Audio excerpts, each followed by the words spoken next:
नमस्कार, आप देख रहे हैं बिज़नेस टुडे बाज़ार। मैं हूँ तान्या आनेजा और इस खास एपिसोड में हम बात करने वाले हैं पावर ऑफ कंपाउंडिंग की। जी हाँ, एक ऐसी टेक्नीक जिसके तहत आप अपनी जो वेल्थ है, उसे डबल, ट्रिपल और इनफैक्ट 4 टाइम्स तक जो है इज़ाफ़ा आप आते हुए देख सकते हैं।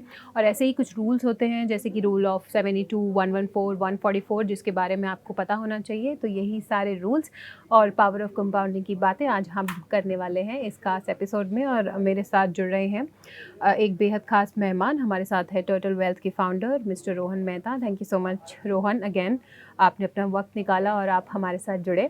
और सबसे पहले मेरा सवाल आपसे यही होगा कि कौन से वो बेसिक स्टेप्स हैं जो हमें कंपाउंडिंग की अगर हम बात करते हैं उसमें फॉलो करने चाहिए।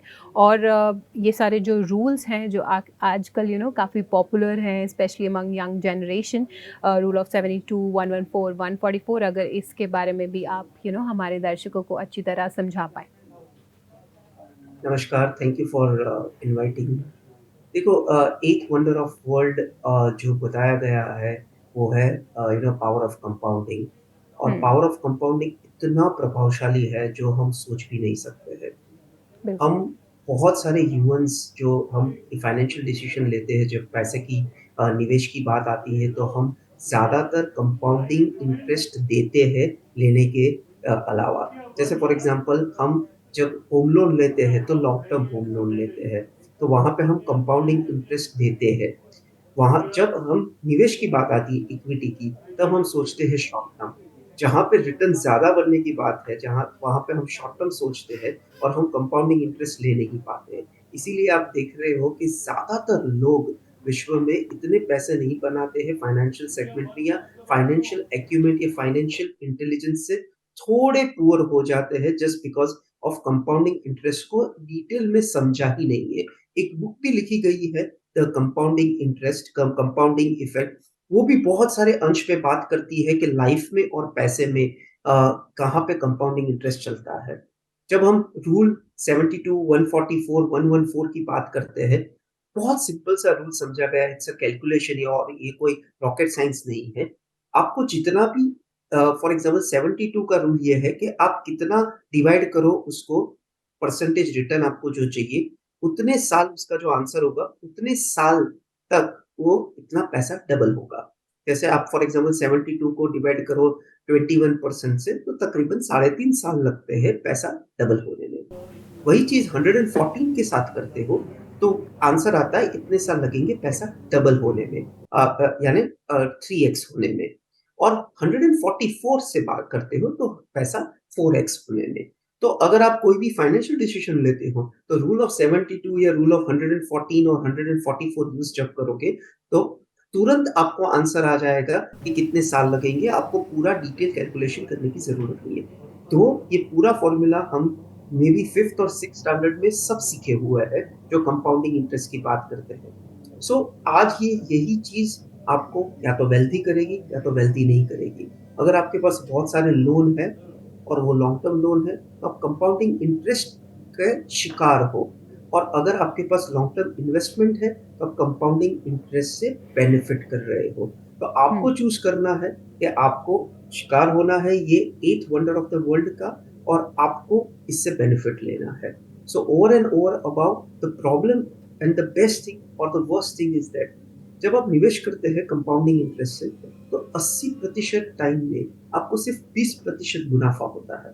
फिर से हुँ, बोल रहा हूँ, 80% टाइम में 20% ही मुनाफा होता है, और 20% टाइम में 80% मुनाफा होता है। तो राइट। यही चीज़ समझना बहुत इंटरेस्टिंग है, और टाइम लगेगा, इतना ईज़ी नहीं है। पर at the end of the hmm. Day इसके सिवा कोई विकल्प भी नहीं।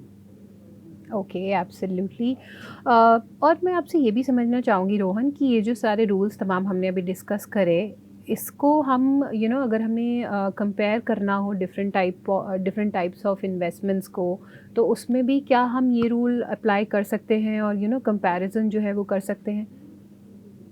या ऑफ कोर्स कर ही सकते हैं। आज हम इतने सारे लोग से मिलते हैं, हम हुँ, सरप्राइज़ होते हैं कि ये लोग इतना इन्वेस्टमेंट इंश्योरेंसेस में करते हैं, एफडी में करते हैं, जहाँ पे लोग रिस्क ले सकते हैं।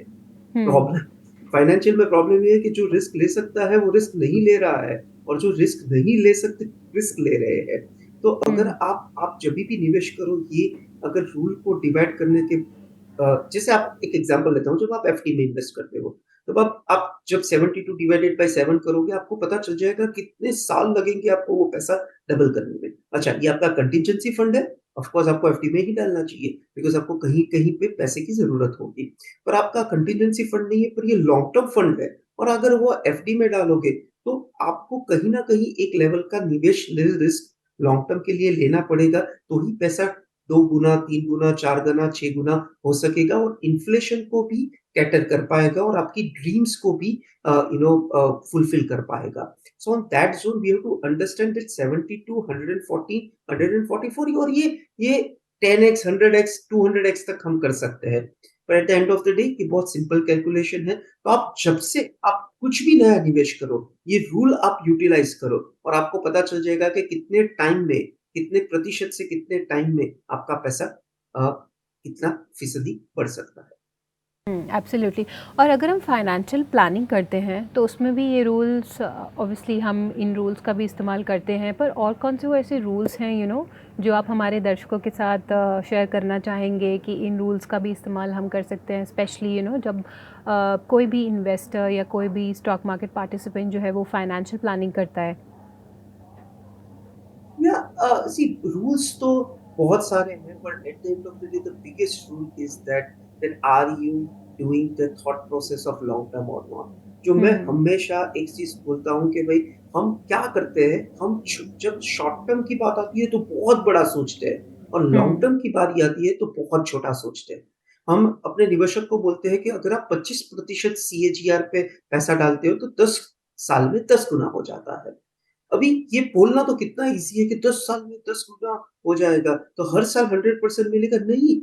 वो लास्ट में देखोगे, लास्ट 20% टाइम में तो वो आपको मैट्रिक्स आ जाएगा, पर फर्स्ट 8 इयर्स आपको सिर्फ 20% पैसा मिल रहा है। तो ये समझना सीएजीआर वो अपने आप में एक बहुत बड़ा डिटेल एनालिसिस है। तो सीएजीआर लोग क्या समझते हैं कि हाँ, ठीक है, 10%, 15% है, तो हर साल तो मुझे 15% मिल ही जाना है। पर ऐसा इक्विटीज़ बिज़नेस में नहीं होगा, क्योंकि 1 साल बहुत अच्छा रहेगा, 3 साल बहुत बुरा होगा, और बाकी का 1 साल इतना अच्छा होगा कि 5 साल का पूरा रिटर्न क्लियर कर देंगे। मैं आपको एग्ज़ाम्पल देता हूँ। अगर किसी ने इन्वेस्टमेंट 2009 से 2013 तक किया है, तो आपका near about return flat to negative होगा।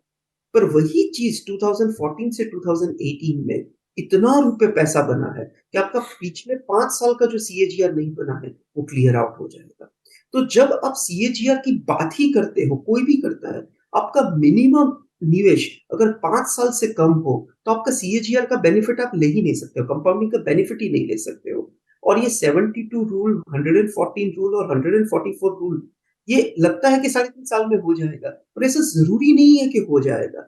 But you have to wait for the time, have the right knowledge, right patience, and then understand कि इस हिसाब से निवेश होगा। So इसके कोई रूल नहीं है, पर रूल सबसे बड़ा एक है कि आप लॉन्गर टर्म में बड़ा सोचो और शॉर्टर टर्म में छोटा सोचो। Okay, absolutely. Thank you so much इसी नोट पर Rohan, for explaining it so well.